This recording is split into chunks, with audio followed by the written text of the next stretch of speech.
Fimmti dagskrárliður Dalsbraut frá Þingvallastræti að Miðhúsabraut, breyting á deiliskipulagi til máls tekur bæjarfulltrúi Ingibjörg Ólöf.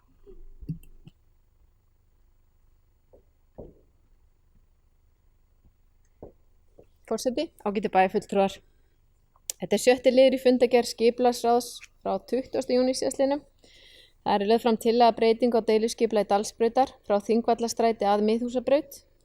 Í breytingunni felst að afmörkun skipulagssvæðisins við Miðhúsabraut breytist til samræmis við breyting á deiliskipulagi sem unnið er að vegna tengingar Miðhúsabrautar við Kjarnagötu 2, máli sem ég las upp hér að áðan.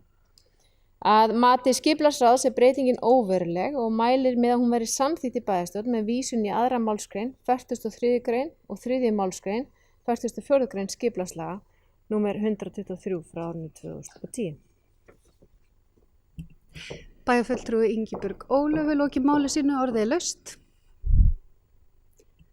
Þar sem enginn hefur hvatt sér hljóðs, þá skulum við ganga til atkvæðagreiðslu þeir sem geta samþykkt tillöguna vinsamlegast gefa merki.